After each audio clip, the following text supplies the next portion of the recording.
My name is Jessica, and last month I discovered my boss's daughter had been systematically stealing my overtime pay by clocking in under my employee ID. For 4 months, Madison used her father's access codes to manipulate the time clock system, taking credit for hours I never worked while pocketing the overtime wages. The digital evidence I uncovered led to federal embezzlement charges. Before I dive into this story of workplace nepotism and wage theft, let me know where you're watching from in the comments below. Hit that like button if you've ever suspected your boss was playing favorites with family members, and subscribe to True Revenge for more stories where payroll records catch the criminals. I'm 26 years old and I work as a warehouse coordinator at Pinnacle Logistics, a mid-sized shipping and distribution company in Phoenix, Arizona. I've been with the company for 3 years, working my way up from part-time package handler to a full-time supervisory role overseeing inventory management and coordinating with our delivery drivers. Pinnacle operates 24/7 to handle the constant flow of packages and freight shipments that move through our facility. The work is demanding but well-paying, especially with the overtime opportunities that come from covering night shifts, weekend operations, and holiday rushes. Our overtime rate is time and a half, which means those extra hours can significantly boost your monthly income if you're willing to put in the work. My boss, Tom Mitchell, is a 48-year-old operations manager who's been with Pinnacle for over 15 years. Tom started as a warehouse worker like me and worked his way up to management, which I respected about his leadership style. He understood the challenges of the job because he'd done it himself for years. Tom was generally fair and professional, though he could be demanding when it came to meeting shipment deadlines and maintaining our facility's safety standards. He had a reputation for being no-nonsense about productivity, but he also rewarded hard work with opportunities for advancement and additional hours. About 8 months ago, Tom's daughter Madison started working at Pinnacle part-time while finishing her senior year at Arizona State University. Madison was 22, studying business management, and according to Tom, she was eager to learn about logistics and supply chain operations to help with her degree. Madison was assigned to general warehouse duties sorting packages, loading trucks, and updating inventory databases. It was entry-level work, but Tom made sure everyone knew she wasn't getting special treatment just because she was his daughter. "I expect Madison to work just as hard as everyone else," Tom announced during the team meeting when she started. "If anything, I'm going to be harder on her because she represents my family name here. No favoritism, no shortcuts." Initially, Madison seemed to live up to those expectations. She was punctual, polite to coworkers, and appeared to be learning the job quickly. She often stayed late to help with shipment preparations and occasionally picked up weekend shifts when we were short-staffed. "Madison's really been stepping up lately," Tom mentioned during one of our weekly supervisor meetings. "She's been pulling extra hours and taking on more responsibility. I'm proud of her work ethic." I was glad to hear it. As one of the supervisors, I appreciated having reliable team members who were willing to work overtime when needed. Madison seemed to be developing into exactly that kind of employee. About 4 months ago, I started noticing some inconsistencies in our staffing and payroll that didn't quite make sense. During our busy periods, when we typically needed all hands on deck for overtime shifts, some of the work seemed to be getting done with fewer people than I'd scheduled. For example, I'd come in Monday morning expecting to see evidence of a large weekend shipment that should have required significant overtime hours to process. But the work would be completed, the shipments would be ready for pickup, and yet I couldn't account for who had put in the extra hours to get everything done. When I asked Tom about weekend staffing during our supervisor meetings, he'd mentioned that Madison had picked up additional shifts and was becoming increasingly valuable during our busy periods. "She worked Saturday and Sunday this week," Tom would say. "Really saved us on that large Amazon shipment that came in Friday afternoon." This seemed to align with what I was observing. The work was getting done, Madison was apparently putting in extra time, and Tom was pleased with his daughter's dedication to the job. But I began to notice something strange about the timing. On several occasions, I'd seen Madison around campus or at local restaurants during times when Tom claimed she was working overtime at the warehouse. Phoenix isn't a huge city, and the ASU campus is only about 20 minutes from our facility, but the timing seemed off for someone who was supposed to be pulling double shifts. One particular incident made me more suspicious. On a Sunday afternoon, I stopped by a coffee shop near ASU to meet a friend, and I saw Madison there studying with a group of classmates. She was clearly settled in for a long study session, with textbooks spread across a large table and multiple coffee cups suggesting they'd been there for hours. But according to the schedule Tom had mentioned during Friday's meeting, Madison was supposed to be working a Sunday overtime shift to help process a backlog of inventory that had built up during the week. I didn't want to jump to conclusions or create workplace drama over what might have been a simple scheduling change. Maybe Madison had finished her shift early, or maybe Tom had decided to handle the inventory himself. There could have been legitimate explanations. But the pattern continued. I'd occasionally spot Madison around town during times when she was supposedly working overtime shifts, and I started paying closer attention to the logistics of how our weekend and evening work was getting completed. That's when I realized something even stranger. I was being credited for overtime hours I hadn't worked. When I received my pay stub for March, I noticed I'd been paid for 12 hours of overtime, but I could only account for about 6 hours of legitimate overtime I'd actually worked. The extra hours corresponded exactly to a weekend shift I hadn't picked up because I'd been out of town visiting my parents. Initially, I assumed it was a payroll error. Our time clock system was computerized, but glitches happened and sometimes hours got attributed to the wrong employees. I made a note to bring it up with Tom during our next meeting. But when I checked my time clock records online through our employee portal, the system showed that my employee ID had been used to clock in and out during the weekend I'd been out of town. According to the digital records, I'd worked a full 8-hour shift on Saturday and a 4-hour shift on Sunday. This was impossible. I had receipts from restaurants in Tucson where I'd eaten with my parents, photos from our weekend activities, and text messages with timestamps proving I'd been 120 miles away from Phoenix during those supposed work hours. Someone had been clocking in using my employee ID while I was out of town, and they were doing it during premium overtime hours that paid time-and-a-half rates. I decided to investigate more systematically. I started keeping detailed personal records of my actual work hours and comparing them to what appeared on my pay stubs and in the company's time clock system. Over the next month, the discrepancies became undeniable. I was consistently being credited for overtime hours I hadn't worked, particularly during evening and weekend shifts. Patterns suggested someone was regularly using my employee ID to clock in for premium pay shifts while I was away from the facility. The financial impact was significant but complex. On one hand, I was receiving overtime pay for hours I hadn't worked, which might seem like a benefit. But on the other hand, someone was stealing my identity to claim overtime opportunities, and they were likely getting paid in cash or through some other arrangement that bypassed the official payroll system. More importantly, this was clearly fraud. Someone was manipulating our time clock system, stealing employee identities, and potentially committing payroll fraud that could implicate me if discovered by company auditors or law enforcement. I needed to document everything carefully before reporting it because whoever was doing this had access to our time clock system and the technical knowledge to manipulate employee records. I started taking screenshots of my online time clock records, saving my pay stubs, and keeping detailed notes about my actual work hours versus what appeared in the company's system. I also began paying attention to who else was in the building during times when my ID was being used fraudulently.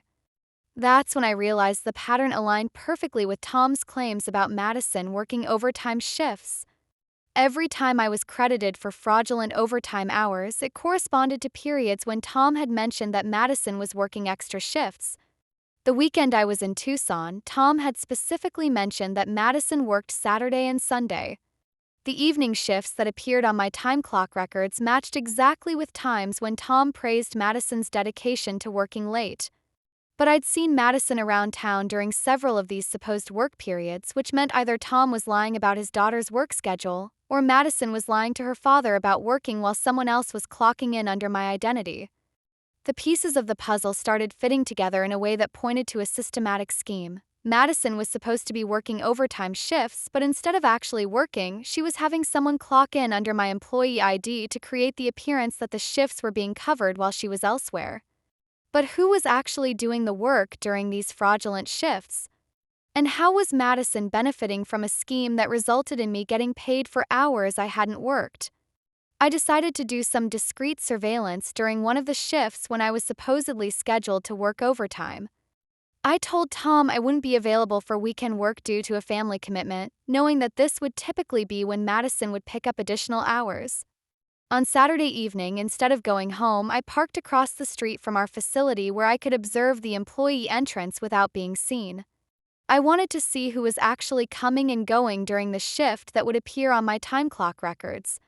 At 6 p.m., I watched Madison's car pull into the employee parking lot. She got out, walked to the employee entrance, and used a key card to enter the building. So far, this matched what I'd expect if she were actually working her scheduled overtime shift. But at 6:15 p.m., I watched Madison exit the building, get back in her car, and drive away. She'd been inside for only 15 minutes, just long enough to clock in at the beginning of a shift she had no intention of working. Over the next few hours, I saw various other employees arrive for their scheduled shifts, but the overall activity level seemed lower than what I'd expect for a busy Saturday evening that required overtime coverage.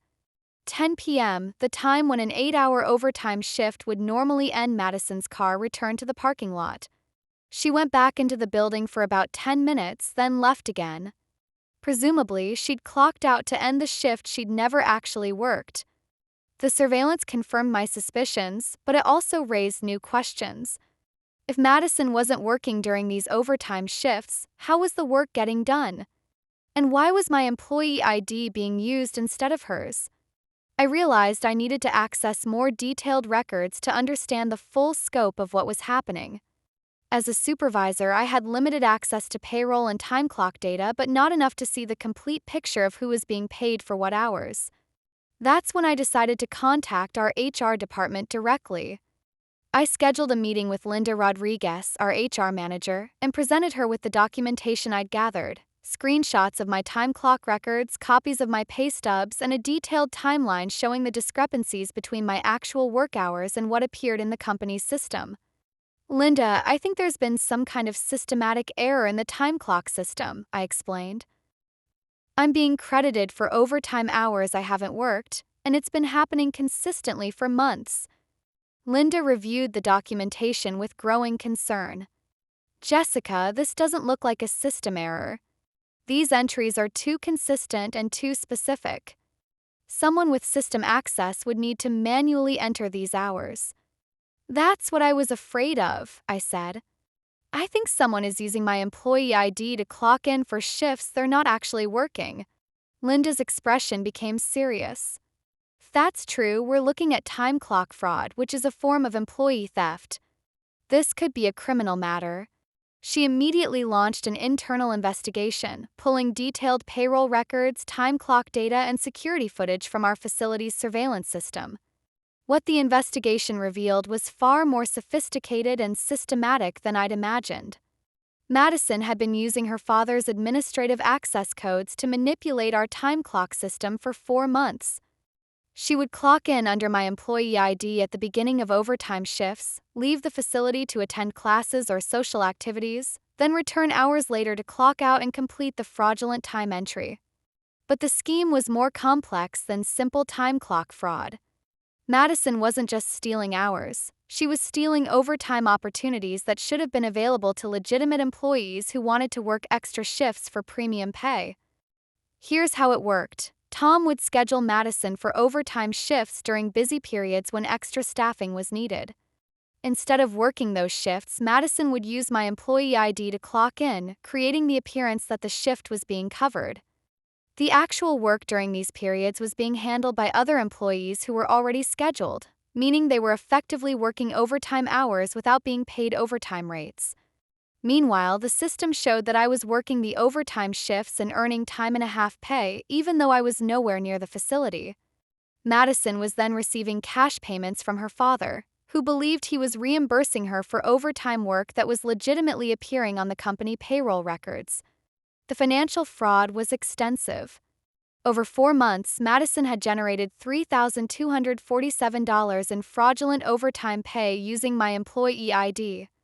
She'd also prevented other employees from earning legitimate overtime by claiming shifts she had no intention of working. But the most damaging discovery was that Tom had been aware of at least part of the scheme. Email records showed that Madison had asked her father for his administrative access codes, claiming she needed them to help with scheduling and payroll tasks as part of her business management studies. Tom had provided his daughter with system access that should only have been available to senior management, and he'd failed to monitor how those access codes were being used. The investigation concluded that Madison had committed multiple felonies: time clock fraud, computer crimes, theft of wages, and conspiracy to commit embezzlement. Tom was also implicated for providing unauthorized system access and failing to properly oversee payroll operations. Madison was terminated immediately and arrested 2 days later. She was charged with federal embezzlement, computer fraud, and theft of wages crimes that carry potential sentences of up to 10 years in federal prison. Tom was also terminated, though he avoided criminal charges by cooperating fully with the investigation and agreeing to repay all fraudulent wages from his personal funds. The company's internal audit revealed that Madison's scheme had been more extensive than initially discovered. She'd been manipulating multiple employees' time clock records, not just mine, generating over $7,800 in total fraudulent overtime pay across 6 different employee IDs. Madison ultimately pled guilty to federal embezzlement charges to avoid a lengthy trial. She was sentenced to 14 months in federal prison plus 2 years of supervised probation. She was also ordered to pay $7,800 in restitution to cover all the fraudulent wages she'd stolen. The conviction became part of her permanent record, making it virtually impossible for her to complete her business management degree or find employment in any field that requires background checks or involves financial responsibility. Tom's termination ended his 15-year career at Pinnacle and destroyed his reputation in the logistics industry. Word of his role in enabling his daughter's crimes spread quickly through Phoenix's tight-knit shipping and warehousing community, making it difficult for him to find comparable employment. The experience taught me valuable lessons about workplace nepotism and the importance of monitoring your own payroll records carefully. I'd always assumed that pay discrepancies would favor the company, not the employee, so it never occurred to me that someone might be manipulating the system to inflate my earnings as part of a larger fraud scheme. I also learned that family relationships in the workplace can create opportunities for abuse that might not be obvious to other employees or even to the family members themselves. Tom genuinely believed his daughter was working the overtime hours he was scheduling for her, and he was proud of her supposed work ethic and dedication. The digital nature of modern payroll systems makes this type of fraud both easier to commit and easier to detect. Madison's scheme left a comprehensive electronic trail that documented every fraudulent transaction, but it also relied on her father's misplaced trust and insufficient oversight of system access codes. Today, I work for a different logistics company that has more robust controls on administrative system access and requires multiple approvals for payroll changes. I also monitor my own pay records much more carefully and immediately report any discrepancies, even those that might initially appear to be in my favor. The most satisfying outcome wasn't Madison's conviction or Tom's termination, but the knowledge that other employees who had been affected by the scheme received back pay for overtime opportunities they'd been denied. The company's investigation revealed that Madison's fraudulent shift claims had prevented legitimate overtime assignments from being distributed fairly among employees who wanted to work extra hours. Several of my coworkers received retroactive overtime pay totaling over $4,000, and the company implemented new policies to ensure that overtime opportunities are distributed transparently and monitored by multiple supervisors.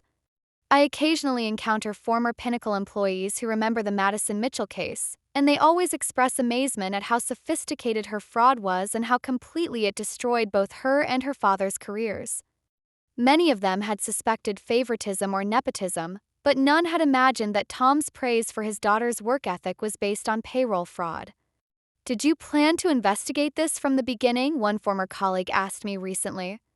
"Not at all," I replied. "I just noticed discrepancies in my pay and wanted to understand why. I had no idea it would uncover a federal crime."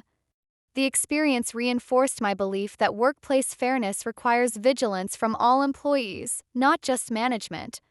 When something seems too good to be true, like getting paid for hours you didn't work, it probably is, and ignoring the problem doesn't make it go away. The digital evidence that convicted Madison also demonstrated the importance of modern payroll systems in both enabling and preventing workplace fraud. While she was able to manipulate the system to commit crimes, those same digital records provided the proof needed to achieve justice. Today, I'm a senior warehouse supervisor at my new company, and my experience with payroll fraud has made me a more effective leader when it comes to monitoring employee records and preventing similar schemes. What would you have done in my situation? Have you ever noticed discrepancies in your payroll records that seem too good to be true? Share your thoughts in the comments below. If this story resonated with you, please like and subscribe for more content about workplace justice and standing up to nepotism and fraud. Thank you for listening to my story, and remember that your paycheck is earned through your actual work, not through someone else's manipulation of computer systems. When something seems off about your pay, investigating the truth isn't just about protecting yourself, it's about ensuring fairness for all your coworkers.